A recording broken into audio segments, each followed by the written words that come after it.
Il a verrouillé la porte, l'a regardé profondément dans les yeux et a murmuré les mots qui allaient tout changer. Si cette histoire a touché votre cœur, abonnez-vous à la chaîne, laissez un j'aime et devenez membre pour obtenir un accès anticipé aux prochaines histoires. Et si vous avez vraiment trouvé que cela en valait la peine, cliquez également sur le bouton au Super Thanks. Votre geste fait toute la différence et nous aide à continuer de partager des histoires qui émeuvent. La lumière dorée de l'après-midi filtrait à travers les fenêtres de l'appartement de l'Upper West Side, dessinant de longues ombres sur le parquet ciré. Audrey passa ses doigts sur la robe en soie bleu marine suspendue à la porte du dressing, celle-là même qu'elle avait portée 3 ans plus tôt, le soir où Charles l'avait demandée en mariage. Elle se rappelait le poids de sa main sur sa taille, l'odeur de whisky et de menthe dans son haleine lorsqu'il avait murmuré « Tu es à moi » contre ses lèvres. À l'époque, elle l'avait cru. À présent, en glissant le tissu sur son corps et en ajustant le décolleté, Audrey se demandait si cette robe lui allait encore non pas physiquement, mais émotionnellement. Le miroir lui renvoyait l'image d'une femme aux yeux fatigués, au maquillage trop léger pour dissimuler les nuits sans sommeil, les cheveux bruns tirés en un chignon lâche qui se voulait élégant mais ne trahissait que l'épuisement. Elle vaporisa un peu de Chanel numéro 5, le parfum que Charles complimentait autrefois, disant qu'il s'accordait à sa douceur. S'en souviendrait-il seulement? Le remarquerait-il? L'appartement était impeccable. Des bougies parfumées à la vanille embaumaient l'air d'une douce chaleur. La table était dressée avec la porcelaine française reçue en cadeau de mariage et jamais utilisée. 2 verres en cristal attendaient le vin rouge qui reposait dans la cave depuis leur dernier anniversaire, oublié lui aussi.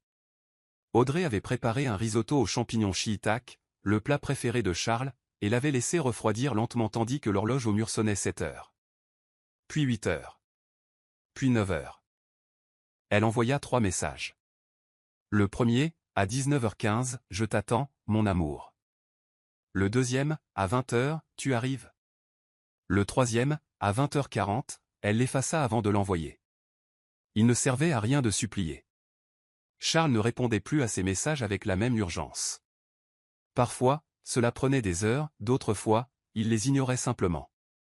Audrey souffla les bougies une à une, regardant la fumée grise s'élever en spirale paresseuse, l'odeur de la cire fondue se mêlant à l'arôme du risotto froid.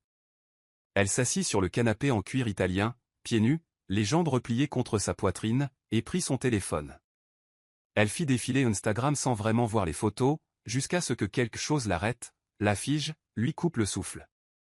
C'était une photo récente, très récente, postée il y a 15 minutes par un ami commun. Sur l'image, Charles entrait au Plaza Hotel, portant un costume gris impeccable, sa cravate desserrée d'une manière délibérément décontractée. À ses côtés, Victoria, son ex-petite amie, la femme dont il avait juré qu'elle n'était que de l'histoire ancienne. Elle portait une robe rouge moulante, des talons aiguilles, ses cheveux blonds lisses et brillants sous les lumières de l'hôtel. Et il souriait. Ce sourire qu'Audrey n'avait pas vu depuis des mois, ouvert, authentique, comme s'il était exactement là où il voulait être. Audrey zooma sur la photo avec des doigts tremblants. Elle regarda la date au bas de l'image. 15 avril. Son anniversaire. Le leur. 3 ans ensemble. Il n'avait pas simplement oublié. Il avait choisi d'être avec quelqu'un d'autre. Quelque chose se brisa en elle. Ce ne fut pas dramatique. Il n'y eut ni cri ni larmes désespérées. C'était silencieux, comme une fissure capillaire parcourant un verre en cristal. Imperceptible jusqu'à ce qu'on essaie de l'utiliser à nouveau, et qu'il éclate dans la main. Elle se leva, marcha jusqu'au bureau que Charles utilisait rarement à la maison, et ouvrit le tiroir du bas du bureau en acajou. Là, glissée entre de vieux contrats et des papiers d'assurance, se trouvait l'enveloppe qu'elle avait préparée 2 semaines plus tôt, après une conversation avec son avocat. Les papiers du divorce. Dactylographiés. Officiel. N'attendant qu'une signature. Audrey retourna au salon, s'assit sur le canapé et posa l'enveloppe sur la table basse, bien au centre, impossible à ignorer. Puis elle attendit. Pas dans l'obscurité romantique des bougies, mais sous la lumière froide et clinique du lustre en cristal. Elle voulait qu'il voie tout clairement. Pas d'ombre, pas d'illusion. Charles arriva à 23h30. La clé tourna dans la serrure avec ce bruit métallique familier.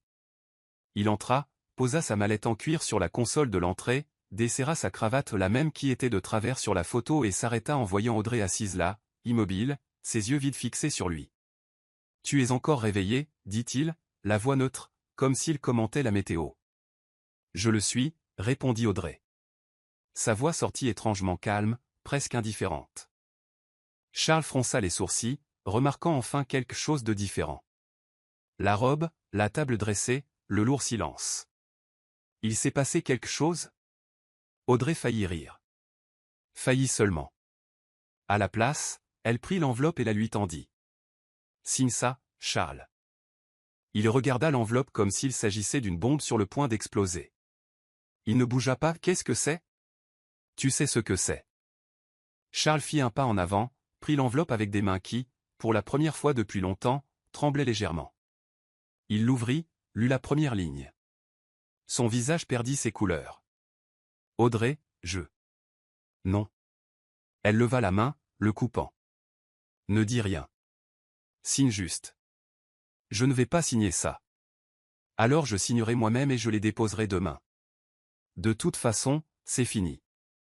Elle se leva, passa devant lui sans le regarder, et se dirigea vers la porte de la chambre. Chaque pas résonnait trop fort dans le silence. Mais avant qu'elle ne puisse fermer la porte derrière elle, Charles parla, la voix brisée. Je ne veux pas te perdre. Audrey s'arrêta, ne se retourna pas, répondit simplement, la main sur la poignée, tu m'as déjà perdu, Charles, au moment où tu as choisi d'être avec elle le jour de notre anniversaire. Je ne suis plus à toi. Et puis, finalement, elle ferma la porte. Et de l'autre côté, pour la première fois en 3 ans, Charles sentit ce que c'était que d'être complètement seul. Le silence qui s'installa sur l'appartement était épais, presque solide, comme si l'air s'était épaissi et que chaque respiration devait être tirée de force. Audrey s'appuya contre la porte de la chambre de l'intérieur, les yeux fermés, essayant de contrôler le tremblement qui commençait dans ses mains et remontait le long de ses bras. Elle pouvait l'entendre de l'autre côté, la respiration irrégulière, les pas hésitants, le bruissement du papier plié et déplié nerveusement. Charles resta dans le salon de longues minutes, l'enveloppe toujours entre les mains, fixant les papiers comme si les mots pouvaient se réorganiser et dire quelque chose de différent. Divorce. Le mot semblait absurde, impossible. Il n'avait jamais imaginé qu'on en arriverait là. Il avait toujours pensé qu'il aurait plus de temps, qu'Audrey serait patiente, qu'elle comprendrait les pressions du travail, les obligations sociales, les apparences qu'il devait maintenir. Mais maintenant, en regardant autour de l'appartement, la table dressée avec tant de soin, les bougies éteintes, la robe qu'elle portait, il réalisa avec une clarté brutale, il n'avait pas seulement été négligent, il avait été cruel. Il glissa les papiers dans la poche intérieure de sa veste, comme si les cachets pouvaient faire disparaître la situation, et marcha jusqu'à la porte de la chambre. Il frappa doucement. Audrey. Silence. Audrey, s'il te plaît, laisse-moi expliquer. Il n'y a rien à expliquer, Charles. Sa voix parvenait étouffée, contrôlée, mais il pouvait entendre la tension derrière chaque mot. J'ai vu la photo. Tu étais avec elle, le jour de notre anniversaire. Charles appuya son front contre la porte en bois, ferma les yeux. Ce n'était pas ce que tu penses. Alors dis-moi ce que c'était. Audrey ouvrit la porte soudainement, si près qu'il faillit perdre l'équilibre. Elle n'avait plus sa robe, portant seulement une simple chemise de nuit en coton blanc, ses cheveux détachés tombant sur ses épaules, son visage démaquillé. Et même ainsi, surtout ainsi, elle était la plus belle chose qu'il ait jamais vue. Dis-moi, Charles, pourquoi étais-tu avec elle? Pourquoi n'étais-tu pas ici? Il ouvrit la bouche, mais les mots ne vinrent pas. Parce que toute explication qu'il donnerait sonnerait comme une excuse.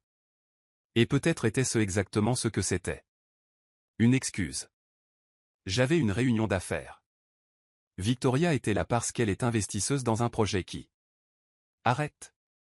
Audrey fit un pas en arrière, secouant la tête. Arrête de mentir.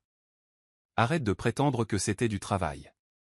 Je connais ce sourire, Charles, celui que tu m'offrais au début. Je l'ai vu sur la photo. Audrey. Tu as oublié notre anniversaire, encore une fois. Elle croisa les bras, comme pour se protéger d'un froid qui ne venait pas de la climatisation. Et quand je demande où tu étais, tu inventes des réunions, toujours le travail. Mais la vérité, c'est que tu ne veux tout simplement pas être ici, avec moi. Charles sentit quelque chose se briser en lui, pas de la colère, pas de la frustration, mais quelque chose de bien pire, la culpabilité. Une vraie culpabilité, lourde, inéluctable. Ce n'est pas vrai, dit-il, mais sa voix sortit faible, sans conviction. Alors prouve-le. Audrey le fixa, ses yeux brillants de larmes retenues. Prouve que je signifie encore quelque chose pour toi, parce que je ne supporte plus de vivre comme ça. Je ne supporte plus d'être invisible dans ma propre maison. Elle passa devant lui, pieds nus, ses pas faisant un bruit doux contre le sol froid, et se dirigea vers la porte d'entrée de l'appartement. Elle attrapa son sac à main sur la console, ses clés de voiture. « Où vas-tu » demanda Charles, sa voix soudainement tendue. « Ailleurs. Chez une amie. Tu peux garder l'appartement. Demain, j'enverrai quelqu'un chercher mes affaires. » Non. Le mot sortit comme un ordre, ferme, presque désespéré. Charles traversa la pièce en 3 longues enjambées, et quand Audrey tendit la main vers la poignée, il l'attrapa par le poignet, pas avec force, mais avec urgence. « Tu ne pars pas, lâche-moi, Charles. » Non.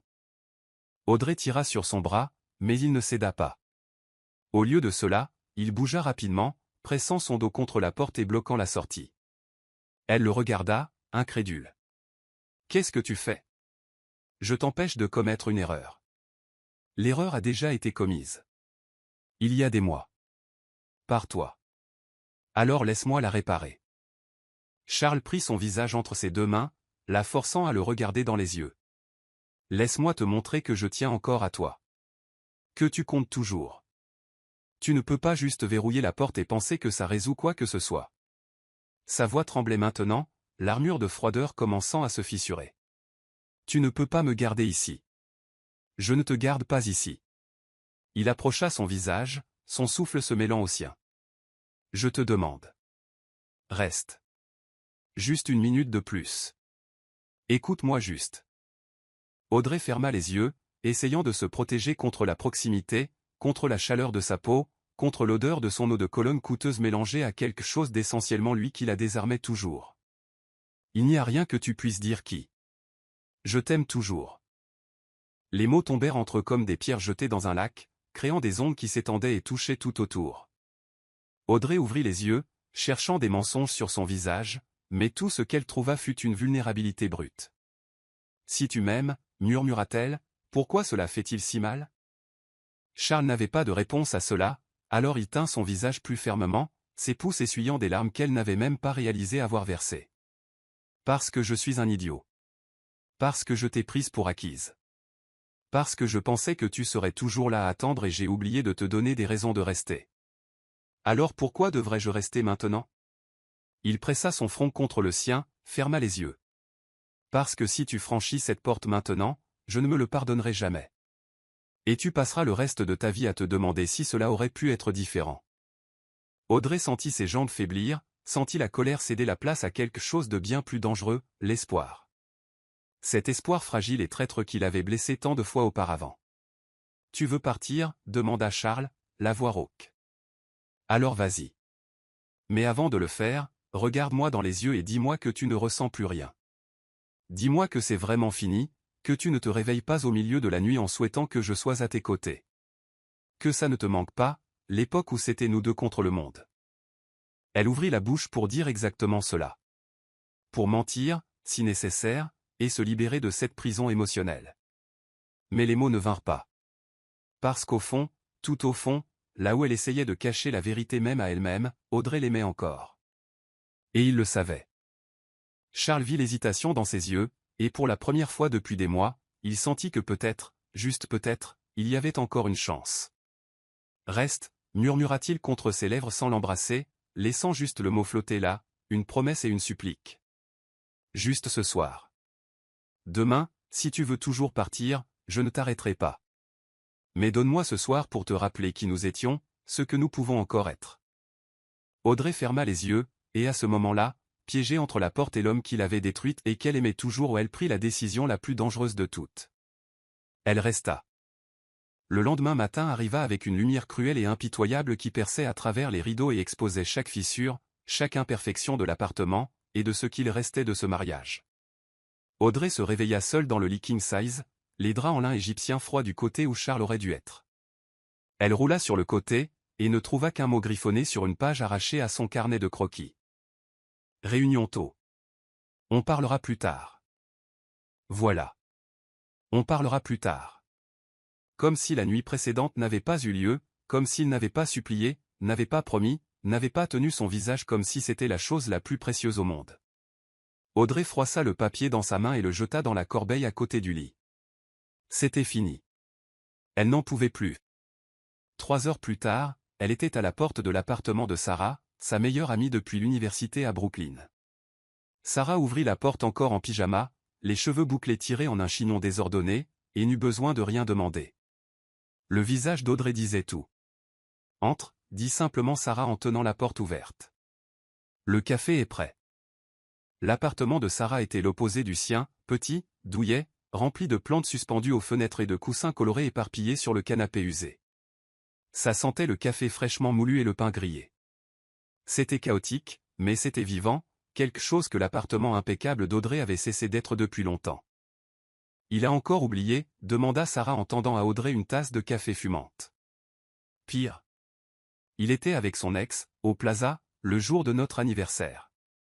Audrey tenait la tasse à 2 mains, sentant la chaleur traverser la porcelaine et réchauffer ses doigts froids. « J'ai demandé le divorce. » Sarah resta silencieuse un moment, assimilant l'information. « Et tu es ici parce que... » « Parce qu'il m'a demandé de rester. » « Et moi, comme une idiote, je suis restée. » Audrey ferma les yeux. « Et ce matin quand je me suis réveillée, il était déjà parti. Pas un bonjour, pas un « je suis désolé », juste une foutue réunion. Donc c'est officiel, tu restes ici jusqu'à ce que tu trouves un endroit ? Si tu veux bien de moi. Sarah serra son ami fort dans ses bras. Toujours. Les jours se transformèrent en semaines.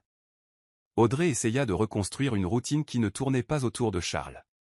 Elle se levait tôt, prenait son café avec Sarah, visitait des appartements, mettait à jour son portfolio de design de bijoux, un rêve qu'elle avait abandonné en se mariant, car Charles pensait que c'était un passe-temps hors de propos pour la femme d'un PDG.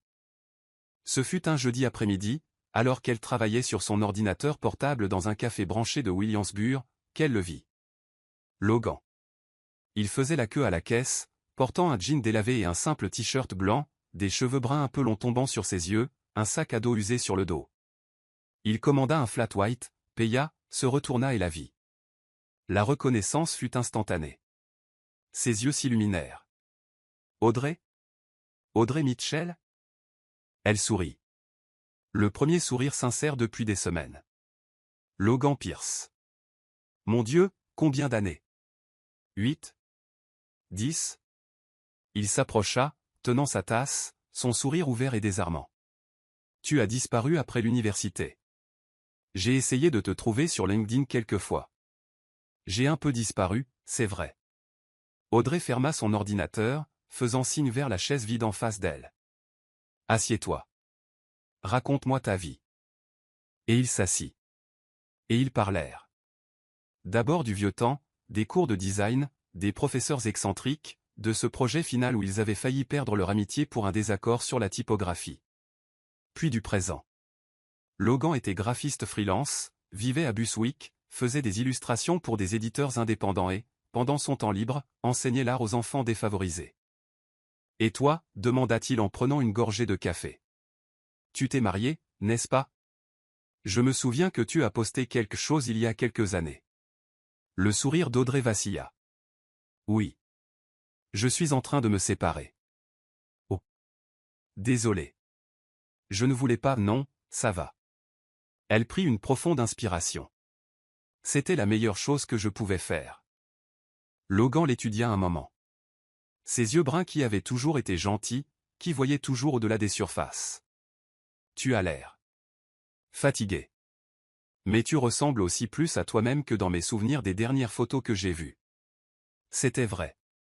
Pour la première fois depuis des années, Audrey ne portait pas de vêtements de créateur, de maquillage lourd ou de bijoux coûteux.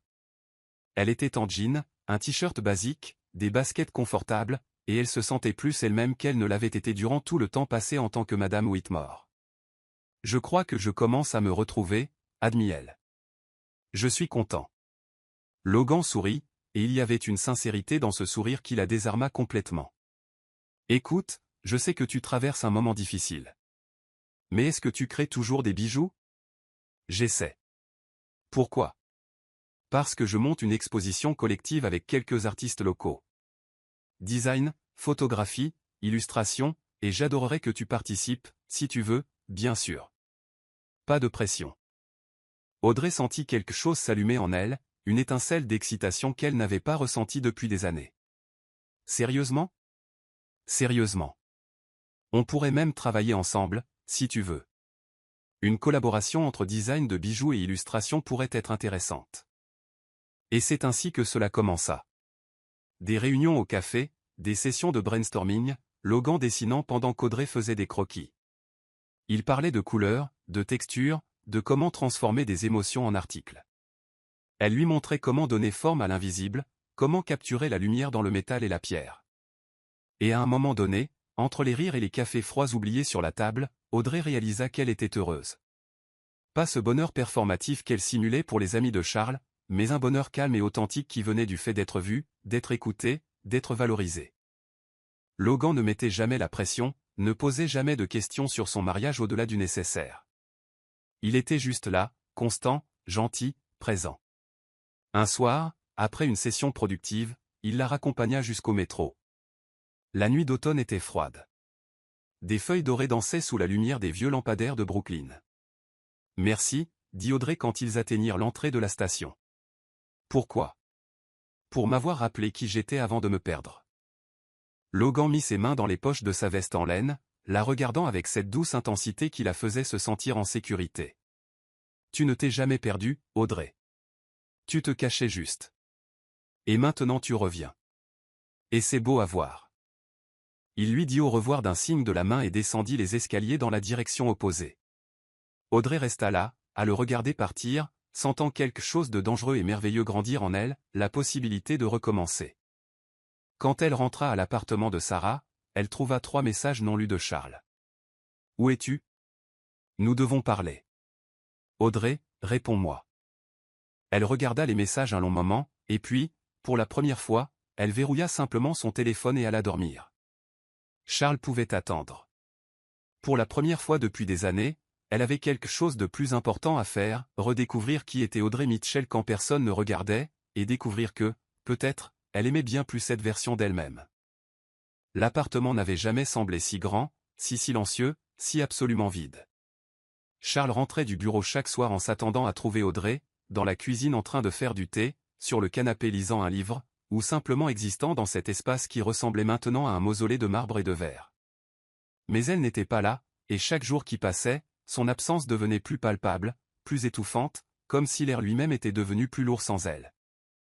Il essaya de travailler plus d'heures, de plonger dans les réunions, de conclure des affaires, d'agrandir l'entreprise, mais pour la première fois de sa vie d'adulte, le travail ne comblait pas le vide. Les chiffres sur l'écran d'ordinateur perdaient leur sens.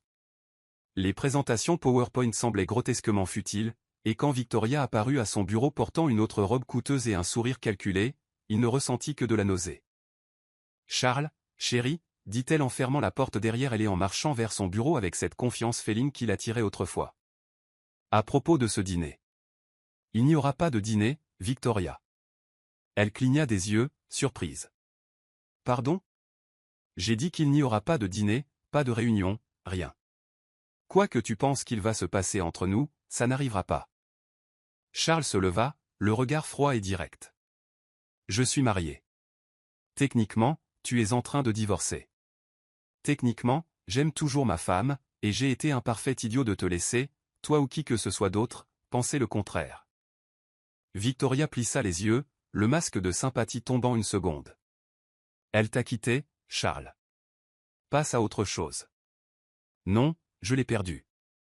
C'est différent. » Il prit le dossier qu'elle avait posé sur le bureau et le lui tendit. « S'il te plaît, pars. » Victoria saisit le dossier d'un mouvement brusque, ses talons claquant furieusement contre le parquet alors qu'elle partait en claquant la porte. Et Charles s'effondra dans son fauteuil, couvrant son visage de ses mains. Qu'avait-il fait? Comment en était-il arrivé là? Ce soir-là, assis seul dans la chambre qu'il partageait autrefois avec Audrey, Charles fit quelque chose qu'il n'avait jamais fait. Il pleura. Pas des larmes discrètes et masculines, mais des sanglots profonds et désespérés de quelqu'un qui comprenait enfin l'ampleur de la perte. Il attira son oreiller, qui portait encore la douce odeur de lavande du shampoing qu'elle utilisait, et le pressa contre sa poitrine. Son placard était à moitié vide.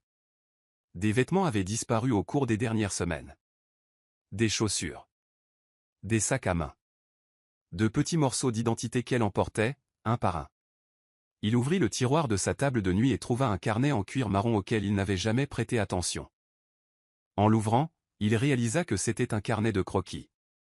Des dizaines de dessins de bijoux. Colliers, boucles d'oreilles, bagues. Chacun plus détaillé et magnifique que le dernier. Des notes dans les marges sur les pierres, les métaux, les techniques. Charles feuilleta lentement, touchant les pages avec révérence. Elle ne lui avait jamais montré cela. Ou peut-être avait-elle essayé et n'avait-il simplement pas prêté attention. Il se souvenait vaguement de conversations où elle mentionnait se remettre au dessin, et il répondait quelque chose de vague comme « ouais, on pourra y réfléchir », avant de retourner regarder son téléphone. Au milieu du carnet, il y avait un dessin spécifique qui le fit s'arrêter. C'était un collier, délicat, avec un pendentif en forme de croissant de lune entrelacé avec une étoile. En dessous, écrit de l'écriture cursive d'Audrey, pour nous. Lune et étoile, jamais séparées même quand la nuit s'assombrit. La date à côté du dessin datait d'il y a 3 ans, quelques mois après le mariage. Charles ferma le carnet, le tenant contre sa poitrine, et réalisa avec une clarté brutale, il ne l'avait jamais vue. Pas vraiment. Il avait vu l'épouse parfaite, l'hôtesse idéale, la belle femme à son bras lors des événements. Mais il n'avait jamais vu Audrey, l'artiste, la rêveuse, la femme qui dessinait des symboles d'amour éternel pendant qu'il dînait avec des investisseurs. Le lendemain, il fit quelque chose qu'il n'avait pas fait depuis des années. Il annula toutes ses réunions. « Monsieur Whitmore, vous avez la réunion du conseil à 2 heures, et la présentation pour le... » commença son assistante. « Annulez tout. »« Mais, monsieur. » »« J'ai dit annuler. » Il attrapa son manteau. « Et bloquez mon emploi du temps pour les prochains jours. J'ai quelque chose de plus important à faire. » Charles passa la semaine suivante en thérapie, quelque chose qu'il avait toujours rejeté comme un truc de gens faibles, mais qu'il réalisait maintenant être sa seule chance de comprendre pourquoi il sabotait tout ce qu'il aimait. Le docteur Harrison était un homme d'âge moyen, aux cheveux grisonnants, lunettes à monture fine, et un regard qui voyait à travers les défenses de Charles comme si elles étaient en verre. « Parlez-moi de votre mère, dit-il lors de la 2e séance. Qu'est-ce que cela a à voir avec Audrey? Tout. Racontez-moi. » Et Charles parla. De sa mère froide et distante. Du père qui lui avait appris que les émotions étaient des faiblesses. De grandir dans une maison où l'amour était conditionnel, où l'affection devait être gagnée par des réussites. Vous avez appris qu'aimer est dangereux, dit doucement le docteur Harrison. Alors vous gardez vos distances. Vous travaillez, vous subvenez aux besoins, mais vous ne vous ouvrez pas. Parce que s'ouvrir, c'est être vulnérable. Et la vulnérabilité, pour vous, a toujours été synonyme de rejet. Alors qu'est-ce que je fais? Demanda Charles, la voix brisée. Vous choisissez. Chaque jour, vous choisissez d'être différent. Vous apprenez qu'aimer n'est pas contrôler, qu'être présent n'est pas un signe de faiblesse, qu'elle n'est pas votre mère et que vous n'avez pas besoin de prouver quoi que ce soit pour être digne d'amour. Charles quitta cette séance et alla directement dans la bijouterie la plus exclusive de Manhattan. Il montra le dessin d'Audrey au maître joaillier. Combien de temps pour faire ça? Or blanc. La meilleure qualité. Le joaillier étudia le dessin. 2 semaines, peut-être 3. Vous en avez une. Monsieur, c'est. Je paierai le double, mais j'en ai besoin dans 1 semaine. Le joaillier hocha la tête, impressionné par l'urgence dans les yeux de Charles. Les jours suivants, Charles commença à faire d'autres changements. Il allégea son emploi du temps, délégua des responsabilités, déclina des voyages.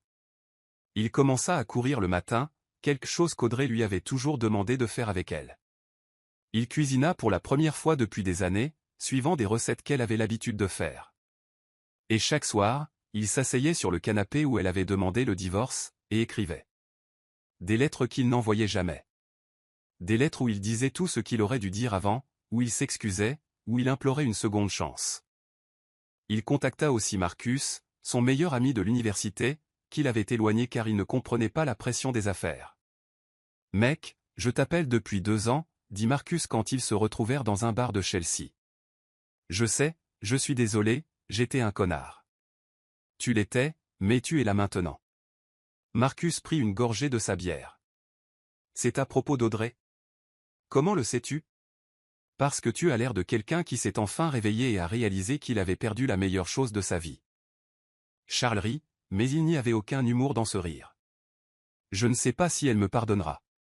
Tu ne mérites pas son pardon, mais peut-être qu'elle est plus généreuse que tu ne le mérites.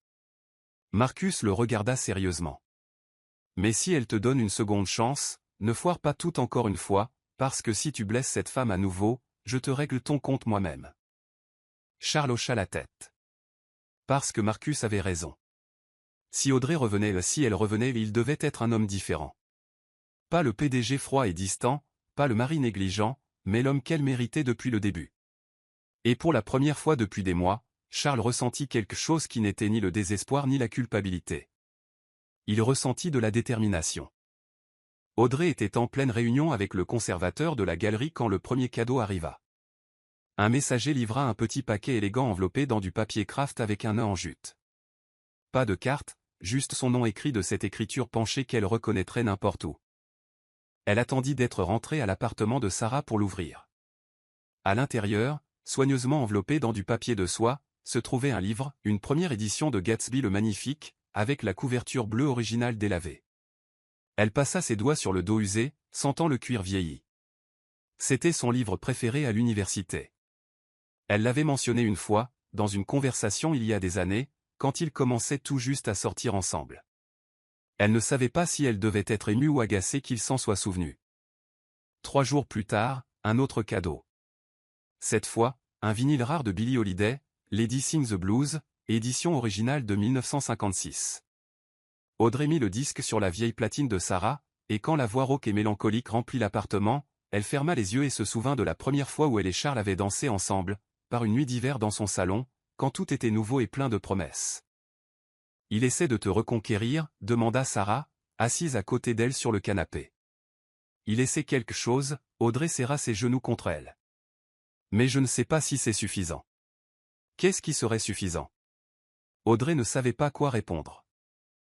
Les cadeaux continuèrent d'arriver, jamais extravagants, jamais évidents, toujours personnels, toujours avec cette précision chirurgicale que seul quelqu'un qui l'avait vraiment connu pouvait avoir.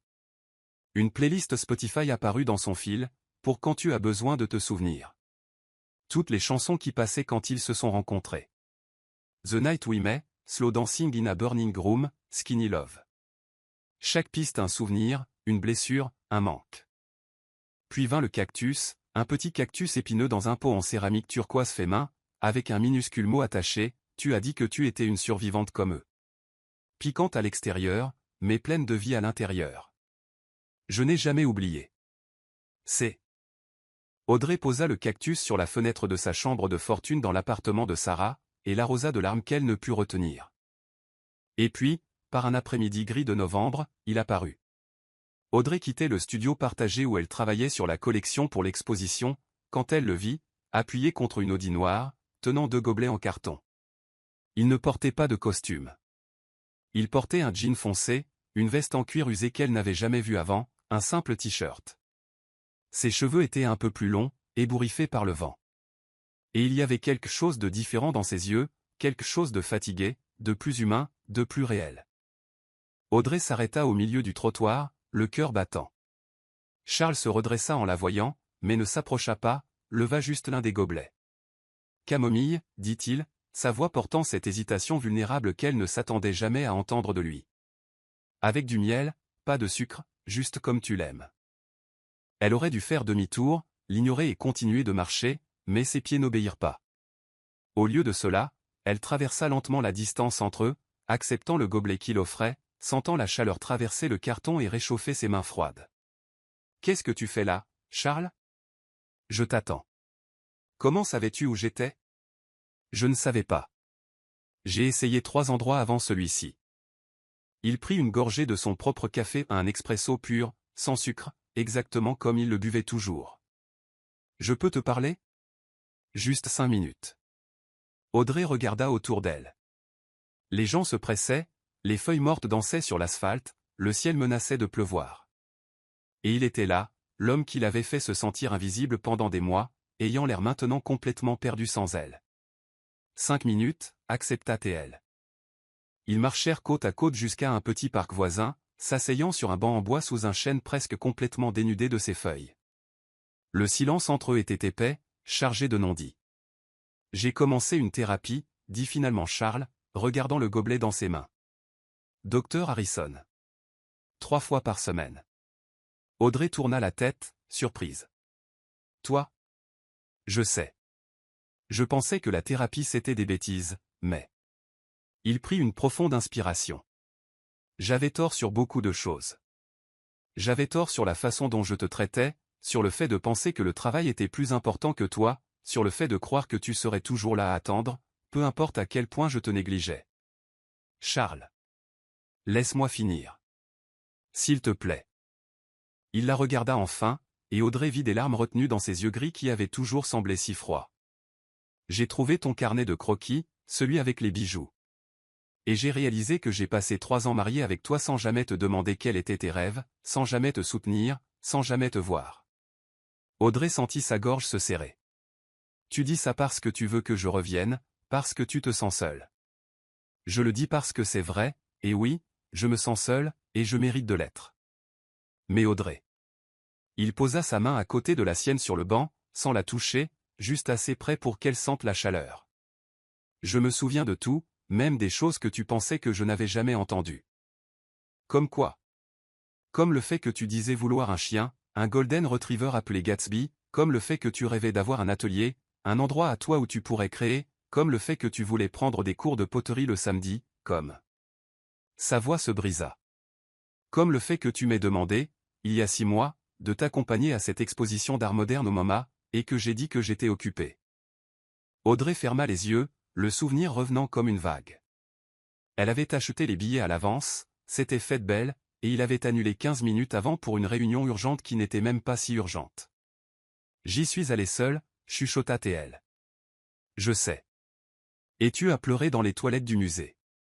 Je le sais parce que je t'ai appelé et j'ai entendu ta voix tremblante, et tu as dit que tu étais juste fatigué. Charles se couvrit le visage d'une main. Et j'ai fait semblant de le croire, parce que c'était plus facile que d'admettre que je te détruisais petit à petit. Le silence revint. Plus lourd, plus réel. Pourquoi maintenant? Demanda Audrey d'une petite voix. Pourquoi dis-tu ces choses seulement maintenant que je suis parti? Parce que je suis un lâche, parce qu'il a fallu que je te perde pour comprendre ta valeur. Il la regarda avec une intensité qui la fit trembler. Mais j'essaie de changer. Pas à cause du divorce, pas pour te récupérer, mais parce que j'ai réalisé que j'étais devenu le genre d'homme que je détesterais si je te rencontrais aujourd'hui.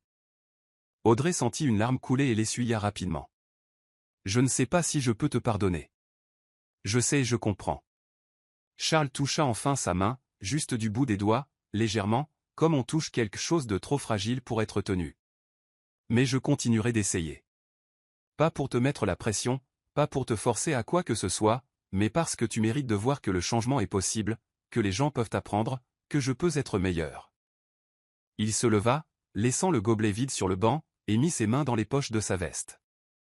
Merci de m'avoir donné 5 minutes. Je sais que je ne méritais même pas ça. Et il commença à s'éloigner. Charles, appela Audrey. Il s'arrêta, se retourna. Les cadeaux, le livre, le vinyle, le cactus. C'était toi. Il hocha la tête. Et la playlist? Je suis resté éveillé toute la nuit pour choisir les chansons. Je voulais que chacune dise quelque chose que je n'ai jamais réussi à dire. Audrey resta silencieuse, assimilant l'information. Tu te souviens vraiment de tout, n'est-ce pas? De chaque mot, chaque sourire, chaque fois où je t'ai fait pleurer et où j'ai prétendu ne pas le remarquer. Il fit un pas vers elle. Je me souviens de l'odeur de tes cheveux après que tu les aies lavés, de la façon dont tu te mordais la lèvre quand tu étais concentré sur un dessin, de la façon dont tu fredonnais doucement en cuisinant. Je me souviens de toi, Audrey, et je suis tellement désolé qu'il m'ait fallu si longtemps pour prêter attention. Et sur ce, il se retourna et s'éloigna, la laissant seule sur le banc, avec une tasse de camomille refroidissante dans les mains et un cœur trop confus pour savoir quoi faire ensuite. La semaine suivante fut une étrange danse d'approche et de retrait. Charles n'envahit pas son espace, ne réapparut pas par surprise. Mais il était présent, de petites manières discrètes qui faisaient penser à lui aux moments les plus inattendus. Un SMS à 7 heures du matin, bonjour. J'espère que tu as bien dormi. Rien de plus. Pas de demande, pas de question, juste. Une présence. Une photo envoyée à midi. Le ciel bleu vu de la fenêtre de son bureau avec la légende, je me suis souvenu que tu aimes cette teinte spécifique de bleu. Pensez à toi. Une courte note vocale tard le soir, sa voix rauque de fatigue, je sais que tu n'as pas besoin d'entendre ça, mais tu me manques dans le lit, dans la maison, dans ma vie. Bonne nuit, Audrey. Elle ne répondait pas, mais elle ne le bloquait pas non plus. Et Charles semblait comprendre que cela ou ce non-blocage, ce fait de lire sans répondre était la seule ouverture qu'elle pouvait donner pour le moment. Jusqu'à une nuit froide de décembre, après un dîner avec Logan, où il lui confessa avec toute la douceur du monde qu'il tombait amoureux d'elle. Audrey se retrouva à marcher seule dans les rues de Brooklyn, essayant d'organiser le chaos dans sa poitrine. Logan était parfait, gentil, attentif, présent. Il la voyait, la valorisait, ne la faisait jamais se sentir petite ou oubliée. Il était tout ce qu'elle devrait vouloir, tout ce qui avait du sens. Alors pourquoi, quand il lui avait tenu la main en disant « Je peux te rendre heureuse, Audrey, si tu me laisses faire », n'avait-elle ressenti que du vide? Pourquoi la seule personne qui faisait battre son cœur était-elle celle-là même qui l'avait le plus blessé? Sans réaliser la direction ou le but, Audrey se retrouva devant l'immeuble où elle vivait avec Charles. Le portier la reconnut, fit un signe, ouvrit la porte automatiquement. Elle était toujours techniquement une résidente, après tout. Les papiers du divorce n'avaient toujours pas été signés. Elle monta dans l'ascenseur, le cœur battant de manière erratique. Elle utilisa la clé qu'elle gardait toujours dans son sac. La porte s'ouvrit silencieusement. L'appartement était différent. Plus encombré, plus vécu.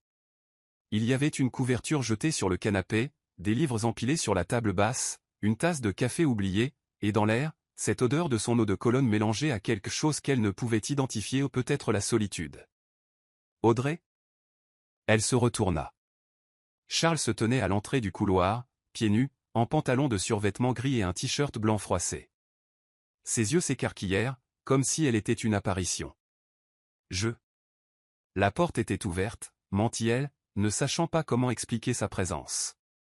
Je ne l'ai jamais verrouillée. Charles fit un pas prudent vers elle, comme s'il avait peur de l'effrayer et de la faire disparaître. Je ne pouvais pas. J'ai toujours pensé que tu pourrais revenir, et je voulais que tu puisses entrer. Audrey regarda autour d'elle, évitant ses yeux. Tu vis ici. Je survis ici. Il passa sa main dans ses cheveux, les ébouriffant encore plus. Ce n'est pas pareil sans toi. Le silence s'installa, épais et chargé de tous les mots non dits. Audrey s'assit sur le bord du canapé, les mains jointes sur ses genoux. Charles resta immobile, gardant ses distances, attendant. Logan m'a demandé d'être sa petite amie aujourd'hui, dit-elle enfin, la voix basse. Charles ferma les yeux une seconde, comme s'il avait reçu un coup de poing. Quand il les rouvrit, il y avait de la douleur, mais aussi de la résignation. Est-ce un type bien? Oui, il est parfait, en fait. Alors pourquoi es-tu ici? Audrey le regarda enfin, et il y avait tant de choses dans ses yeux: confusion, colère, blessure, mais aussi quelque chose de dangereux, l'espoir. Parce que je n'arrive pas à te sortir de ma tête. Parce que je devrais lui dire oui, mais la seule personne que je veux, c'est toi. Et je te déteste pour ça. Charles s'agenouilla lentement devant elle, comme on approche un animal blessé. Il prit ses mains si délicatement qu'Audrey sentit ses yeux brûler. Je sais que je ne le mérite pas. Je sais que j'ai été un connard, que je t'ai blessé de toutes les manières possibles. Mais Audrey. Sa voix se brisa. Si tu me donnes une chance, juste une, je jure que je passerai chaque jour du reste de ma vie à prouver que je peux être l'homme que tu mérites. Tu as déjà dit des choses pareilles, et je mentais. À moi-même, à toi. Mais cette fois c'est différent. J'ai changé, ou du moins j'essaie de changer chaque jour. Il serra ses mains. J'ai arrêté tous les projets qui m'obligeaient à voyager. J'ai engagé un associé pour partager la charge que je délègue. Je vis, Audrey. Et chaque jour je me réveille et je pense, que puis-je faire aujourd'hui pour mériter qu'elle revienne? Audrey sentit une larme couler. Et si ce n'est pas suffisant? Et si tu changes pour quelques mois et que tu redeviens qui tu étais? Alors tu me quitteras à nouveau. Et cette fois, je ne te demanderai pas de rester. Charles porta sa main à ses lèvres, embrassa ses jointures avec une révérence qui la fit trembler. Mais laisse-moi essayer, s'il te plaît. Laisse-moi te montrer que les gens peuvent changer quand ils comprennent enfin ce qu'ils ont perdu. Audrey ferma les yeux, sentant la chaleur de ses lèvres contre sa peau, et réalisa qu'elle était perdue complètement, désespérément perdue. Si je reste ce soir, chuchota-t-elle, je ne sais pas si je serai capable de partir demain. Charles se leva, la tirant avec lui, jusqu'à ce qu'ils soient face à face, son souffle se mêlant au sien. Alors ne pars pas, reste. Pas seulement pour ce soir. Reste pour de bon. Charles, je sais que c'est trop tôt. Je sais que je devrais te laisser du temps, de l'espace. Mais, Audrey, je suis lasse de feindre que je peux vivre sans toi. Je suis fatigué de dormir dans ce lit, de respirer l'odeur de ton oreiller. Je suis fatigué de me réveiller, de tendre la main vers ton côté du lit et de n'y trouver que le vide. Il effleura son visage des deux mains, ses pouces caressant ses pommettes avec une délicatesse qui contrastait avec l'intensité brûlante de son regard. Reste, répéta-t-il, sa voix réduite à un murmure rauque. Et si demain tu veux partir, je te laisserai faire. Mais donne-moi aujourd'hui. Donne-moi cette nuit. Laisse-moi te rappeler ce que nous étions quand nous étions heureux ensemble. Audrey aurait dû refuser. Elle aurait dû protéger son cœur, franchir cette porte et retourner à la sécurité de l'appartement de Sarah, à la prévisibilité de Logan, à une vie qui avait un sens. Mais au lieu de cela, elle pressa son front contre le sien et chuchota les mots les plus dangereux qu'elle put prononcer. Promets-moi une chose. N'importe quoi. Promets-moi que si je reste ce soir, si je te laisse entrer à nouveau, tu ne partiras pas. Plus jamais. Parce que, Charles, je ne supporterai pas d'être abandonné une seconde fois. Il tint son visage plus fermement, ses yeux brillants d'une émotion qu'elle n'avait pas vue depuis des années. Je te le promets, Audrey. Plus jamais. Puis il l'embrassa, non pas avec urgence, mais avec quelque chose de bien plus périlleux. Une promesse. Le baiser fut lent, profond, chargé de toutes les excuses non dites, de toutes les nuits solitaires, de tous les rêves brisés qui pouvaient peut-être être recollés. Audrey s'autorisa à fondre, s'autorisa à ressentir, et quand il la tira plus près, quand elle sentit son cœur battre la chamade contre le sien, elle réalisa la terrible vérité, elle n'avait jamais cessé de l'aimer. Et peut-être, juste peut-être, que cette fois serait différente. La distance entre le baiser et la chambre fut couverte à pas lents et délibérés, comme s'ils savaient tous deux que franchir ce seuil signifiait plus que céder au désir. Cela signifiait choisir de croire à nouveau, de risquer à nouveau, d'aimer à nouveau. Charles tenait la main d'Audrey, entrelaçant ses doigts aux siens, et la guida dans le couloir tamisé.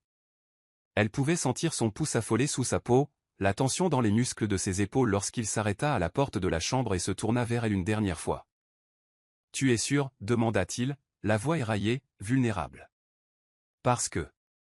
si tu entres ici avec moi, Audrey, je ne sais pas si je serai capable de te laisser repartir. » Elle aurait dû hésiter, penser aux conséquences, aux risques, à la possibilité d'être blessée encore une fois. Mais tout ce qu'elle pouvait sentir, c'était la chaleur de ses mains dans les siennes, l'odeur familière de son eau de Cologne et cette essence qui était lui, et qui la désarmait toujours complètement. « Je suis sûre, murmura-t-elle. C'était suffisant. Charles ouvrit la porte, l'attira à l'intérieur, et avant qu'elle ne puisse reprendre son souffle, il la pressait doucement contre le mur, ses mains encadrant son visage, ses pouces traçant les contours de sa mâchoire avec une révérence qui la fit frémir. « J'en ai rêvé », confessa-t-il contre ses lèvres, sans l'embrasser encore, laissant juste leur souffle se mêler. « Chaque nuit. Toi ici, dans mes bras, me regardant comme tu me regardes maintenant. » « Et comment je te regarde ?» demanda Audrey, la voix faible, presque inexistante. « Comme si tu me désirais encore. Comme s'il y avait encore de l'espoir. » Elle porta ses mains à son torse, sentant son cœur galoper sous sa paume. « Il y a toujours eu de l'espoir, Charles. Même quand je ne le voulais pas. Même quand j'essayais de l'effacer. » Il ferma les yeux, pressa son front contre le sien. « Je ne te mérite pas. Non, c'est vrai. » Audrey fit glisser ses mains vers le haut, dessinant ses épaules, entrelaçant ses doigts sur sa nuque. « Mais je suis là quand même. Alors montre-moi que tu as appris. Montre-moi que cette fois sera différente. » Les yeux de Charles s'ouvrirent, sombres de désir, mais brillant aussi de quelque chose de plus profond, détermination, promesse, amour. Avec plaisir, murmura-t-il.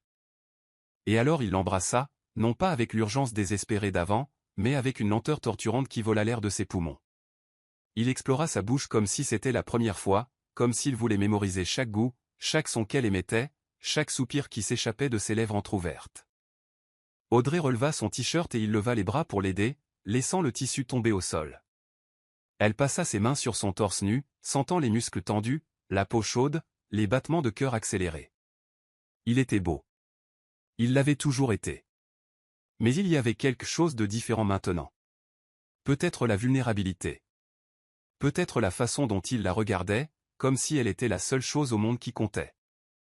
Charles fit glisser ses mains le long de sa taille, remontant son haut en tricot lentement, avec révérence, embrassant chaque centimètre de peau révélée. Elle se cambra contre lui lorsque ses lèvres touchèrent la courbe de son cou, descendirent vers sa clavicule, s'attardèrent dans la vallée entre ses seins. « Tu es si belle » chuchota-t-il contre sa peau. Sa voix s'étrangla. « Comment ai-je pu être si aveugle ?» Elle releva son visage, le forçant à la regarder dans les yeux. « Tu n'étais pas aveugle. Tu avais peur. Mais je ne veux pas de l'homme effrayé. Je te veux toi, pour de vrai, sans défense, sans mur. » Quelque chose se brisa dans son regard, une reddition finale, un abandon total. Il la souleva dans ses bras, et elle enroula automatiquement ses jambes autour de sa taille alors qu'il la portait jusqu'au lit. Il la déposa délicatement sur les draps de lin blanc, comme si elle était faite de verre, puis s'allongea sur elle, soutenant son poids sur ses avant-bras pour ne pas l'écraser. « Je t'aime, dit-il, et il y avait tant dans ses yeux qu'Audrey sentit les siens s'emplir de larmes. Je t'ai toujours aimé, même quand j'étais trop lâche pour le montrer, même quand je te traitais comme si tu étais moins importante que tout le reste. Je t'aime, Audrey, et je vais passer le reste de ma vie à te le prouver. » Elle tendit la main vers son visage, essuya une larme qui coulait sur sa tempe. « Alors montre-moi, murmura-t-elle. Maintenant. Fais-moi me souvenir. » Charles fit glisser son jean le long de ses jambes, embrassant chaque centimètre de peau sur le chemin. Elle se cambra quand ses lèvres trouvèrent l'intérieur de sa cuisse, quand ses mains dessinèrent des motifs invisibles sur son ventre, sa taille, ses seins. Chaque toucher était une confession, chaque baiser une excuse. Quand il n'y eut enfin plus de barrière entre eux, quand leurs corps se rencontrèrent dans une danse ancienne et familière qui, d'une certaine manière, semblait complètement nouvelle, Audrey retint son souffle. Charles s'arrêta, plongeant son regard au fond du sien, attendant une permission, une confirmation. « Je suis là, dit-elle, ses mains sur son dos le tirant plus près. Je suis là, Charles. Avec toi. Seulement toi. » Ils bougèrent ensemble, sans hâte, mais avec une lenteur délibérée qui rendait chaque seconde éternelle. Charles observait son visage, mémorisant chaque expression, chaque gémissement doux, chaque soupir. Il embrassa les larmes qui coulaient de ses tempes, murmura des promesses contre sa peau moite, tint son visage entre ses mains comme si elle était la chose la plus précieuse de l'univers. « Regarde-moi, demanda-t-il, quand il sentit qu'elle était proche du bord. Ne ferme pas les yeux. Je veux te voir. Je veux que tu me vois. » Et elle obéit. Elle garda les yeux ouverts, fixés sur les siens, alors que le monde s'effondrait autour d'eux. Quand la vague les frappa, ce fut ensemble, une synchronicité parfaite qui les laissa tous deux à bout de souffle, tremblants, complètement vulnérables dans les bras l'un de l'autre. Charles s'effondra à côté d'elle, la tirant immédiatement contre son torse, ses bras autour d'elle comme s'il avait peur qu'elle disparaisse s'il la lâchait. Audrey posa sa tête sur son cœur, écoutant les battements ralentir progressivement, sentant ses doigts dessiner des cercles paresseux sur son dos. Pendant de longues minutes, aucun d'eux ne parla. Il n'y avait pas de mots adéquats pour cela, pour le sentiment de retrouver le chemin de la maison après avoir été perdu si longtemps. Finalement, Charles embrassa le sommet de sa tête, ses lèvres s'y attardant. « Merci, murmura-t-il, la voix rauque d'émotion. Pourquoi ? Pour m'avoir laissé revenir. Pour m'avoir donné une chance que je ne mérite pas. Pour être encore là, même après tout. » Il resserra son étreinte. « Même si c'est juste pour cette nuit. » Audrey se redressa sur ses coudes, le regardant. Le clair de lune entrait par la fenêtre, dessinant des ombres douces sur son visage, soulignant la vulnérabilité qui lui permettait enfin de voir. « Et si je veux que ce soit plus que juste cette nuit ?» demanda-t-elle doucement. Ses yeux s'écarquillèrent, espoir et peur luttant pour la suprématie. Tu le veux? Je ne sais pas. Elle toucha son visage, traça la ligne de sa mâchoire avec ses doigts. Mais je veux le découvrir. Si tu as vraiment changé. Si nous pouvons vraiment être différents cette fois. Charles tourna le visage, embrassa la paume de sa main. Je le prouverai. Chaque jour. De toutes les manières possibles. Je te montrerai que le changement est réel, que l'amour n'a pas besoin de faire mal. Il la ramena contre son torse. Et si à un moment donné tu sens que je redeviens celui que j'étais, dis-le-moi. Et j'arrêterai, et je réparerai. Parce que te perdre à nouveau, Audrey, n'est pas une option.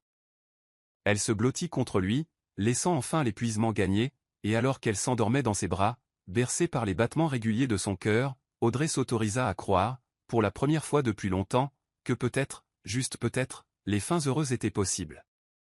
Même pour les cœurs brisés. Même pour les amours imparfaits. Même pour eux. Le matin arriva doucement, presque timidement, avec des rayons de soleil doré filtrant à travers les rideaux et dessinant des motifs lumineux sur les draps blancs. Audrey se réveilla la première, son corps encore entrelacé avec celui de Charles, sa tête reposant contre son épaule, son bras lourd autour de sa taille comme une ancre. Pendant un moment précieux et fragile, tout sembla parfait. Elle observa son visage endormi. Les rides de tension autour de ses yeux étaient adoucis, ses lèvres légèrement entr'ouvertes, sa respiration profonde et régulière. Il paraissait plus jeune ainsi, ressemblant davantage à l'homme qu'elle avait rencontré des années plus tôt, avant que le monde des affaires ne l'avale et ne le transforme en quelqu'un d'imprévisible. Audrey passa doucement ses doigts dans ses cheveux sombres, et Charles remua, ses yeux s'ouvrant lentement. Quand il la vit là, si proche, un sourire lent et authentique s'étala sur son visage, ce sourire qu'elle pensait ne plus jamais revoir. « Bonjour », murmura-t-il, la voix enrouée par le sommeil. « Bonjour. » Il la tira plus près, enfouissant son visage dans son cou, inspirant profondément. « Tu es là. Tu es vraiment resté. » « Je suis resté. » Charles embrassa son épaule, puis sa clavicule, puis son cou. « Je peux te préparer le petit déjeuner? Des œufs brouillés, du bacon, ces pancakes que tu aimes avec. » Le téléphone d'Audrey vibra sur la table de nuit. Une fois, 2 fois, 3 fois en succession rapide. Elle tendit automatiquement la main, saisit l'appareil, et le sourire disparut de son visage quand elle vit le nom sur l'écran. Logan. 3 messages, un appel manqué. Charles vit le changement dans son expression, sentit son corps se raidir. C'est lui? Sa voix sortit neutre, mais il y avait de la tension dans les mots. Audrey hocha la tête, le cœur serré. Logan. Le gentil, attentif et aimant Logan qui ne méritait pas d'être ignoré, qui méritait une réponse, qui méritait de savoir qu'elle avait passé la nuit dans les bras d'un autre homme. Elle déverrouilla son téléphone, lut les messages. Bonjour. J'ai pensé à toi dès mon réveil. Je voulais t'inviter à dîner ce soir. Il y a un nouveau restaurant dans le West Village que tu adorerais. Audrey? Tout va bien? La culpabilité déferla comme une vague. Logan ne méritait pas ça. Il n'avait été que parfait, patient, présent, et la voilà au lit avec l'homme qui l'avait détruite, risquant tout à nouveau. Charles vit le conflit dans ses yeux et s'écarta, s'asseyant au bord du lit, son dos nu tendu. « Tu dois lui parler, dit-il, la voix contrôlée. »« Charles. »« Non, sérieusement.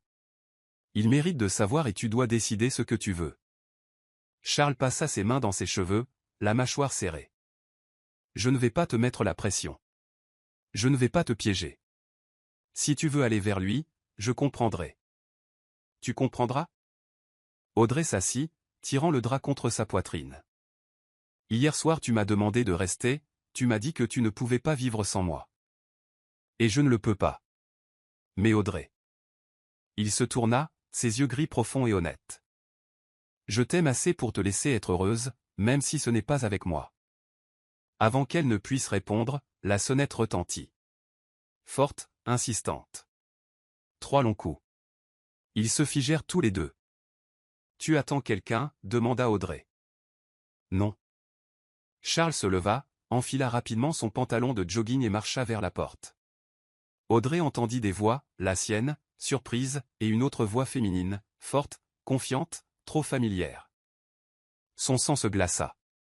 Victoria. Audrey sortit du lit précipitamment, enfila le t-shirt de Charles qui était par terre et son propre jean, et atteignit le salon juste à temps pour voir Victoria entrer, comme si elle était propriétaire des lieux. Talons aiguilles claquant contre le parquet, robe de créateur impeccable, cheveux blonds parfaitement coiffés. « Charles, chéri, nous devons parler d'eux. » Victoria s'arrêta quand elle vit Audrey, ses yeux se plissant dans un mélange de surprise et de dédain. « Oh. Tu es revenu. »« Victoria, sors de chez moi, » dit Charles, la voix basse et dangereuse. « Ta maison ? Techniquement, une partie est à moi maintenant. » Victoria sourit, mais il n'y avait aucune chaleur là, seulement du poison. « Où as-tu oublié que j'ai investi dans ton entreprise ? 40% des parts, Charles. 40%, cela signifie que j'ai une voix et un vote. » Audrey sentit le sol se dérober sous ses pieds. De quoi parle-t-elle ? Charles ferma brièvement les yeux, la mâchoire contractée. C'est une longue histoire. Ce n'est pas si long, l'interrompit Victoria, savourant clairement le moment. Il y a 6 mois, l'entreprise de ton mari était en crise financière. Il avait besoin d'un investissement urgent où il perdait tout. J'ai offert de l'aide en échange de parts. Elle fit une pause dramatique de certaines conditions. Quelles conditions ? Demanda Audrey, bien qu'une partie d'elle ne voulut pas connaître la réponse. Qu'ils mettent fin au mariage, m'épousent, et maintiennent l'apparence d'une relation heureuse pour les investisseurs. Victoria croisa les bras, satisfaite. C'est simple, vraiment. Les affaires et le plaisir. Audrey regarda Charles, attendant, suppliant silencieusement qu'il nie, qu'il dise que Victoria mentait, qu'il y avait une autre explication. Mais tout ce qu'elle vit sur son visage, ce fut la culpabilité. « Audrey, tu étais au courant » murmura-t-elle, la voix tremblante. « Tu le savais il y a 6 mois. Je n'ai jamais eu l'intention d'accepter cette condition. Je lui ai dit non dès le début. Mais tu as accepté son argent. » La voix d'Audrey monta, la colère remplaçant enfin le choc. « Tu l'as laissé acheter une partie de ton entreprise, sachant qu'elle voulait ça. Je n'avais pas le choix. C'était accepter ou faire faillite. Il y a toujours le choix, Charles. » Les larmes commencèrent à couler. « Tu aurais pu m'en parler, tu aurais pu me le dire, mais au lieu de cela tu m'as laissé dans l'ignorance pendant qu'elle. » Audrey pointa Victoria du doigt pendant qu'elle pensait avoir un droit sur toi. Victoria sourit, appréciant chaque seconde du drame. « Mais maintenant les choses ont changé, » dit-elle doucement, venimeusement. « L'entreprise grandit, et je veux ce qui m'a été promis. » Où ? Elle prit un dossier qu'elle avait apporté et le jeta sur la table basse. « Où je vends mes parts au concurrent de Charles, celui qui essaie de le racheter depuis des années. Et là, chérie, tu perds tout. L'entreprise, la réputation, le contrôle. » « Tu ne peux pas faire ça, » dit Charles, mais il y avait du désespoir dans sa voix. « Si, je le peux. Tout est là, dans le contrat que tu as signé. » Victoria s'approcha de lui, toucha son torse avec un ongle rouge parfaitement manucuré. « Tu choisis, Charles. Épouse-moi. Fignant avec elle. Et garde tout ce que tu as construit. » Ou. Elle regarda Audrey avec dédain. « Choisis cette illusion d'amour. Et perds tout. » Le silence qui s'installa fut épais, suffocant. Audrey regarda Charles, attendant désespérément et qu'il dise quelque chose, qu'il la choisisse, qu'il renvoie Victoria et dise que rien de tout cela ne comptait. Mais Charles resta immobile, la mâchoire serrée, les poings fermés, livrant clairement une guerre intérieure. Et dans ce silence, Audrey comprit. Il l'envisageait. Elle fit un pas en arrière, comme si elle avait été giflée. « Tu y penses vraiment ?» chuchota-t-elle, incrédule. « Audrey, ce n'est pas comme ça. Tu penses à m'échanger contre ton entreprise. » Les larmes tombaient librement maintenant.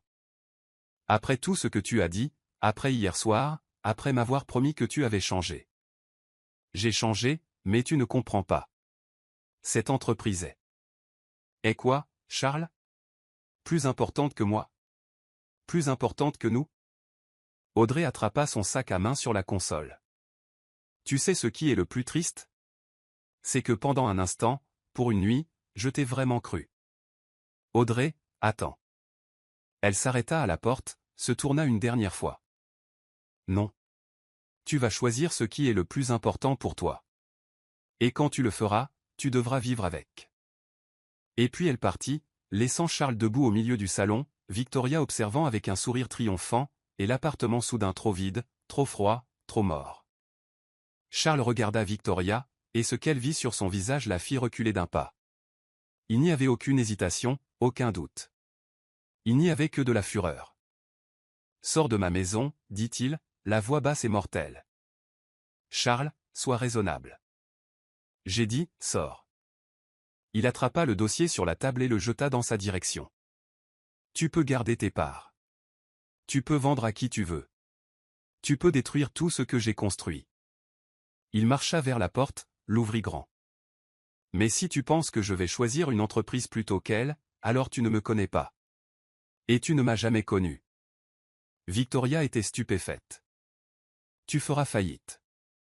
Alors je ferai faillite. Charles pointa la sortie. Maintenant sors avant que j'appelle la sécurité. Victoria partit d'un pas furieux, et Charles claqua la porte derrière elle. Et puis, seul dans la pièce silencieuse, il s'effondra sur le canapé et se couvrit le visage de ses mains. Il avait choisi. Maintenant, il devait faire en sorte qu'Audrey le croie. Audrey passa les 3 jours suivants enfermée dans l'appartement de Sarah, ignorant les appels, supprimant les messages sans les lire, essayant de se convaincre qu'elle avait fait le bon choix en partant. Mais la nuit, quand les lumières s'éteignaient et que le silence devenait trop lourd, elle se surprenait à se souvenir de l'expression sur le visage de Charles quand Victoria avait fait cette proposition obscène. Il avait hésité. Où l'avait-elle imaginé?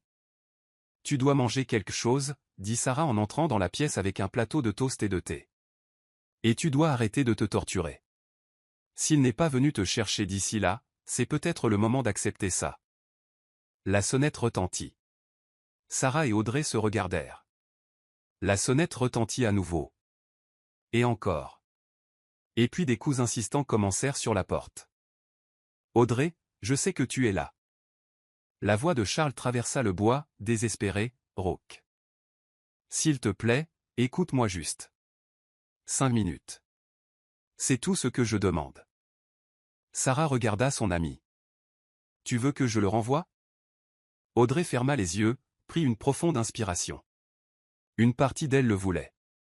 Voulait se protéger. Mais une autre partie, cette partie têtue et passionnée qui ne pouvait jamais complètement l'abandonner, avait besoin d'entendre ce qu'il avait à dire.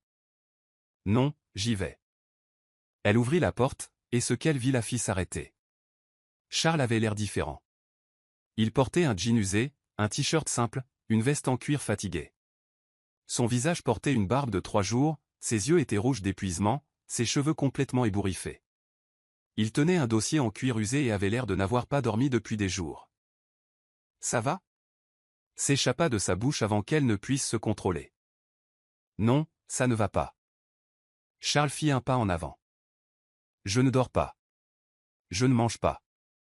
Je ne peux penser à rien d'autre qu'à toi et à quel point j'ai encore tout gâché. Charles, je t'ai choisi. Les mots sortirent dans un flot désespéré. Quand tu es parti, j'ai renvoyé Victoria. Je lui ai dit qu'elle pouvait garder les parts, vendre à qui elle voulait, tout détruire. Mais que je ne choisirais jamais, jamais une entreprise plutôt que toi. Audrey sentit son cœur se serrer mais garda sa garde haute. Et pourquoi n'es-tu pas venu me chercher immédiatement? Pourquoi as-tu attendu 3 jours? Parce que j'ai passé ces 3 jours à me battre, à rassembler des preuves, à monter un dossier contre elle. Il ouvrit le dossier, en sortit une pile de documents. Victoria a essayé de me manipuler. Elle a falsifié des clauses dans le contrat que je n'ai jamais signé. Elle a menti en disant avoir 40% des parts. En réalité, elle n'en a que 15. Et je l'ai prouvé. Audrey prit les papiers, les feuilleta rapidement. Contrat, emails imprimés, documents juridiques avec tampon d'authenticité. Mon avocat a réussi à annuler son accord. Elle n'a plus aucun pouvoir sur l'entreprise, plus aucun pouvoir sur moi. Charles lui prit les mains, ses yeux intenses. Mais même s'il n'avait pas réussi, même si j'avais tout perdu, je t'aurais quand même choisi. Parce que rien, absolument rien, ne vaut plus que toi. Des larmes commencèrent à tomber des yeux d'Audrey. Tu aurais pu me le dire. Pour les problèmes financiers, pour Victoria, pour tout. Pourquoi me gardes-tu toujours dans le noir? Parce que je suis un idiot orgueilleux qui pense devoir tout résoudre seul. Parce que j'ai été élevé en croyant que les hommes ne demandent pas d'aide, ne montrent pas de faiblesse, ne partagent pas les fardeaux. Il serra ses mains. Mais j'apprends. J'essaie d'être différent. Et je te jure, Audrey, si tu me donnes une chance de plus, je te dirai tout. Les bonnes choses, les mauvaises, les peurs, les insécurités. Tout. Audrey voulait le croire à Dieu, comme elle le voulait, mais elle avait peur, si peur d'être blessée à nouveau. Et l'entreprise? Es-tu vraiment prêt à tout risquer? Je l'ai déjà risqué, j'ai déjà combattu, et si j'avais perdu, cela en aurait valu la peine. Parce que toi, Audrey Mitchell, tu vaux plus que n'importe quelle affaire, n'importe quelle réussite, n'importe quelle chose matérielle que je peux construire. Il toucha son visage, essuya les larmes avec ses pouces. Tu es la seule chose qui compte vraiment. Elle ferma les yeux, s'autorisant à sentir son contact, sa chaleur, la sincérité dans ses mots. J'ai si peur, confessa T.L. Moi aussi. Peur de te perdre. Peur de ne pas être suffisant. Peur de tout gâcher encore. Il pressa son front contre le sien. Mais je préfère avoir peur et me battre que d'abandonner sans essayer. Dans les semaines qui suivirent, Charles le prouva par des actes, pas seulement des mots. Il commença à inclure Audrey dans tout, lui montra les livres de compte de l'entreprise, expliqua chaque décision importante, demanda son avis avant de conclure des affaires. Quand il y avait des réunions importantes, il rentrait à l'heure promise. Quand il voyageait pour le travail, il appelait chaque soir, peu importe le fuseau horaire. Et surtout, il se présentait. Au lancement de la collection de bijoux d'Audrey à la galerie de Williamsburg, Charles était au premier rang, non pas dans un costume impeccable à l'air exécutif, mais en jean et chemise, souriant fièrement, offrant une standing ovation quand elle monta sur la petite estrade improvisée pour remercier les présents. Logan était là aussi. Quand il vit Charles aux côtés d'Audrey, la compréhension passa sur son visage, une mélancolie mêlée d'acceptation. Après la présentation, il s'approcha d'eux. Félicitations, Audrey, la collection est magnifique. Logan tendit la main à Charles. Vous êtes un homme chanceux. Charles serra sa main fermement. Je sais. Et je ne l'oublierai plus jamais. Logan sourit, un sourire triste mais sincère. Prenez soin d'elle. Vraiment, cette fois. Je le ferai. Je le promets. Logan dit au revoir d'un signe de main, et Audrey le regarda partir, ressentant de la gratitude et de la tristesse en même temps. Il méritait quelqu'un de merveilleux, et elle espérait qu'il la trouverait. Ça va? Demanda doucement Charles. Oui. C'est un homme incroyable. Mais... Elle regarda Charles. Ce n'est pas toi. Charles la tira dans une étreinte, embrassa le sommet de sa tête. Merci de m'avoir choisi, même quand je ne le méritais pas. Mais la bataille n'était pas encore complètement terminée. Victoria, furieuse d'avoir été exposée, fit une dernière tentative désespérée. Elle divulgua aux médias que Charles traversait une crise conjugale et que l'entreprise était instable. Les gros titres furent brutaux. Le PDG de Whitmore Industries au bord du divorce, l'entreprise en danger? Un scandale amoureux pourrait faire tomber l'empire corporatif. Charles Whitmore choisit sa femme plutôt que les affaires, les actionnaires inquiets. Charles rentra ce soir-là visiblement secoué, mais essayant de le cacher. Audrey vit à travers le masque immédiatement. Il s'est passé quelque chose? Il soupira, jeta sa mallette sur le canapé, passa ses mains dans ses cheveux. Victoria a divulgué des informations. Les médias s'en donnent à cœur joie. Les actionnaires sont nerveux. Certains envisagent de vendre. Il la regarda, vulnérable. Je pourrais perdre l'entreprise, Audrey. Pour de vrai cette fois. Audrey s'approcha, tint son visage entre ses mains. Alors nous nous battons. Ensemble. Comment? Nous leur montrons que tu n'es pas en crise. Que nous ne sommes pas en crise. Nous allons à ce dîner de gala des actionnaires la semaine prochaine, main dans la main, et nous leur montrons que nous sommes une équipe. Elle sourit. Et s'ils veulent toujours vendre, alors qu'ils vendent. Nous reconstruirons. Mais cette fois, nous le ferons ensemble. Charles la tira dans une étreinte serrée, enfouissant son visage dans son cou. Je ne te mérite pas. Non. Mais tu essaies de me mériter, et c'est ce qui compte. Au dîner de gala, Charles et Audrey entrèrent main dans la main. Elle portait une robe bleu marine, la même que celle de la nuit d'anniversaire oubliée, mais cette fois il était à ses côtés. Ils firent face aux regards curieux, aux murmures, aux questions invasives, et à chaque instant Charles tint sa main fermement, montrant clairement à quiconque regardait, elle était sa priorité. Elle était son havre de paix. Elle était son choix. Et quand un actionnaire âgé et sceptique demanda assez fort pour que tout le monde entende. Monsieur Whitmore, comment pouvons-nous avoir confiance en la stabilité de l'entreprise quand votre vie personnelle est un chaos? Charles n'hésita pas. Il regarda Audrey, serra sa main, et répondit. Ma vie personnelle n'est pas un chaos. Pour la première fois depuis des années, elle est exactement là où elle devrait être. Et si vous pensez qu'un homme qui donne la priorité à sa famille sur des profits aveugles est instable, alors peut-être que vous investissez dans la mauvaise entreprise. Le silence fut absolu. Puis, de manière surprenante, quelqu'un commença à applaudir. Puis un autre, jusqu'à ce que la moitié de la salle applaudisse. Et Charles réalisa qu'il n'avait rien perdu. Il avait tout gagné. 6 mois plus tard, Charles se réveilla avant l'aube, prudemment pour ne pas réveiller Audrey qui dormait paisiblement à ses côtés.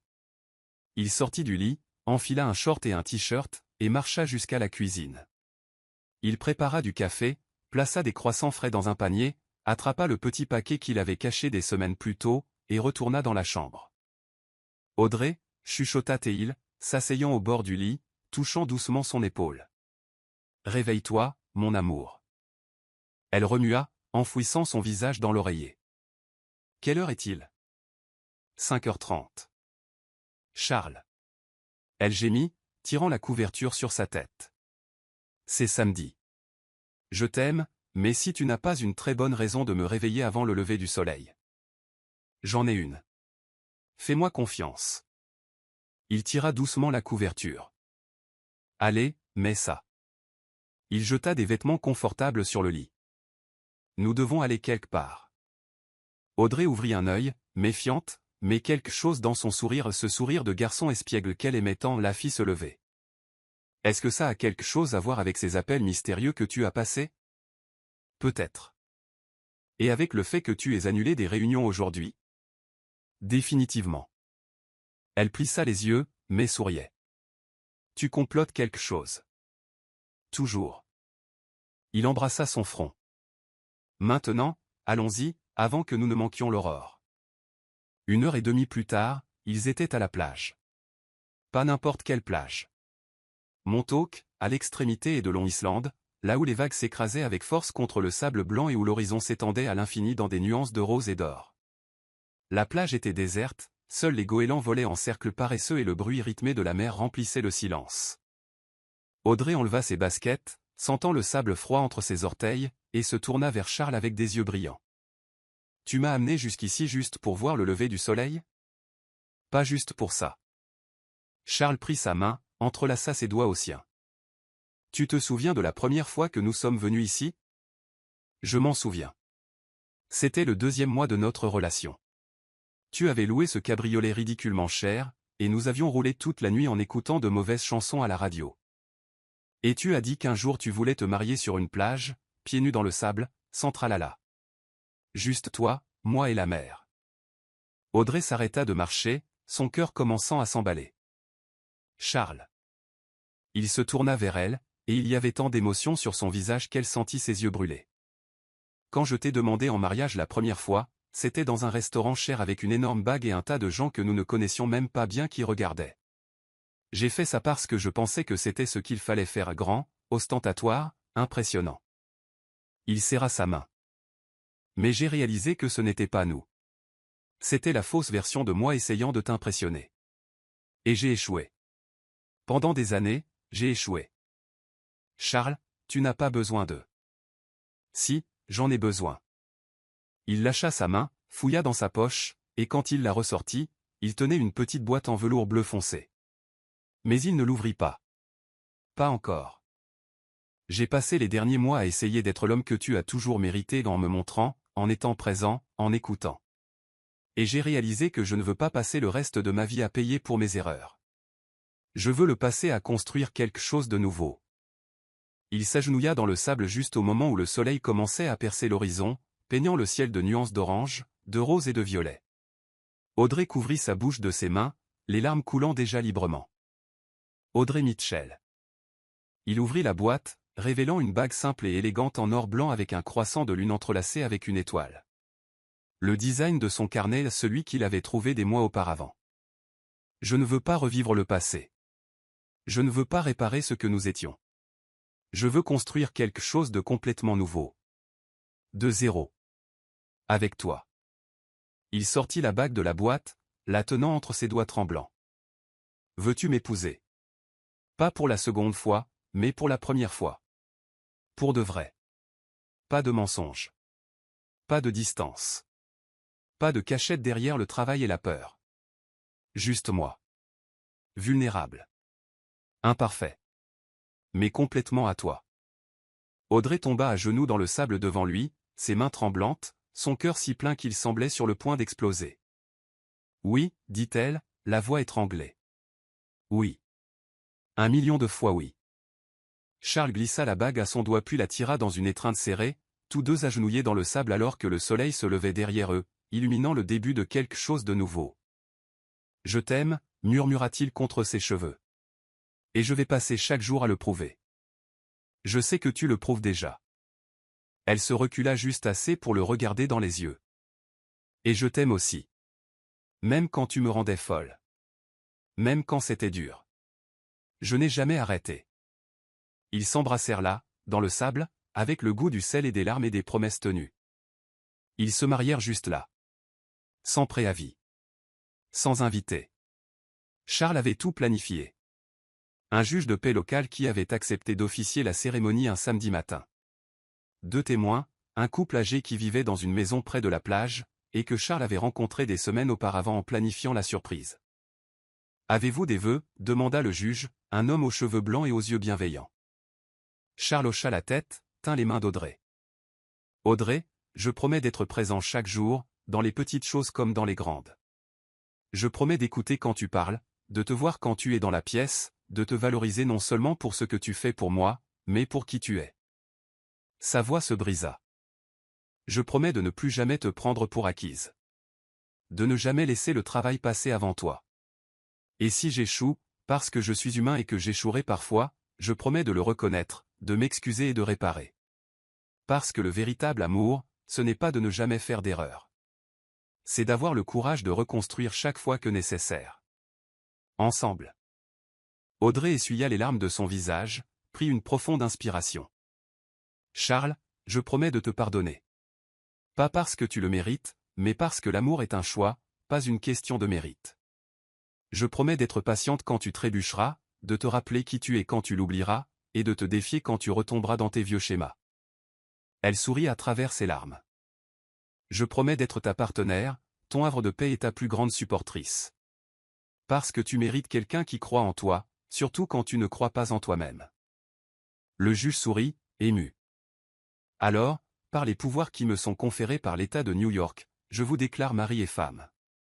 Pour la première fois. Pour de vrai. » Il fit un clin d'œil. « Vous pouvez embrasser la mariée. » Et Charles l'embrassa. Pas un baiser performatif pour des caméras ou des invités, mais un baiser profond, sincère, plein de promesses et de nouveaux départs. Quand ils se séparèrent, à bout de souffle, le couple âgé applaudit. La dame pleurait. 52 ans de mariage, dit-elle à Audrey, et je n'ai jamais vu de vœux plus beaux. Vous deux, vous allez vous en sortir. Audrey serra la dame dans ses bras, la remercia, puis retourna vers Charles. Il la souleva, la faisant crier de surprise, et marcha avec elle dans le sable vers la mer. Charles, pose-moi. Jamais. Riait-il, tournoyant avec elle dans ses bras. Plus jamais. Plus tard, assis dans le sable à regarder la mer, Audrey posa sa tête sur l'épaule de Charles. Qu'est-ce qu'on fait maintenant? On vit. Pour de vrai. Il embrassa le sommet de sa tête. Je pense vendre une partie de l'entreprise. Déléguer plus. Travailler de la maison quelques jours par semaine. Audrey releva la tête, surprise. Sérieusement? Sérieusement. J'ai passé tellement de temps à construire un empire que j'ai oublié de construire une vie, et je ne veux plus de ça. Il la regarda, sincère. Je veux me réveiller avec toi. Préparer le petit déjeuner. Te regarder travailler sur tes créations. Avoir du temps pour voyager, pour vivre, pour être présent. Et si tu t'ennuies? Impossible. Tu es beaucoup de choses, Audrey, mais ennuyeuse n'est pas l'une d'elles. Elle riait, et le son était pur, libre, heureux. Et ce chien? Gatsby? J'ai déjà parlé à un éleveur. On peut aller le chercher la semaine prochaine, si tu veux. Et les cours de poterie? Tu es inscrite. Ça commence le mois prochain, tous les samedis matins. Audrey se tourna complètement, le fixant avec de grands yeux. Tu as fait tout ça? Je t'ai dit que je me souvenais de tout. Et cette fois, je ne vais pas laisser tes rêves rester juste des rêves. Elle l'embrassa, lentement, profondément, avec gratitude. Je n'arrive pas à croire qu'on y soit arrivé. Qu'on ait vraiment réussi. On a réussi parce que tu n'as pas renoncé à moi, même quand tu aurais dû, même quand je t'ai donné toutes les raisons du monde. Charles tint son visage entre ses mains. Merci de m'avoir donné du temps, de m'avoir donné de l'espace pour grandir, d'avoir cru que le changement était possible. Il l'est. Tu l'as prouvé. Elle toucha son torse là où son cœur battait fort et régulier. Et je suis fier de toi. De l'homme que tu es devenu. Ils restèrent là jusqu'à ce que le soleil soit haut dans le ciel, parlant de l'avenir, des rêves qu'ils pouvaient maintenant réaliser ensemble, de la vie qu'ils allaient construire, pas parfaite, mais réelle. Honnête. Présente. Et quand ils se levèrent enfin pour partir, marchant main dans le sable vers la voiture, Audrey regarda en arrière une dernière fois. Tu sais, dit-elle, j'ai lu un jour que parfois nous avons besoin de nous briser complètement pour apprendre à nous reconstruire de la bonne manière. Charles serra sa main. Et tu penses que c'est ce qui nous est arrivé? Je pense que nous ne faisions pas que reconstruire. Nous construisions quelque chose de nouveau. Quelque chose de meilleur. Quelque chose qui durera. Pour toujours. Pour toujours. Et cette fois, quand il promit d'être à ses côtés, ce n'était pas juste des mots. C'était la vérité. Parce que le véritable amour, ce n'est pas de ne jamais se briser. C'est d'avoir le courage de reconstruire, ensemble. Et ils avaient ce courage, enfin. Audrey et Charles ont prouvé que de nouveaux départs sont possibles quand il y a le courage d'affronter les erreurs et l'humilité de changer. Ils n'ont pas effacé le passé. Ils en ont appris. Ils n'ont pas prétendu que la douleur n'avait jamais existé. Ils l'ont transformée en sagesse. Et ils ont découvert que le véritable amour n'est pas de ne jamais échouer, mais de choisir, chaque jour, de reconstruire ensemble. Parfois, le plus grand acte d'amour n'est pas de ne jamais blesser quelqu'un.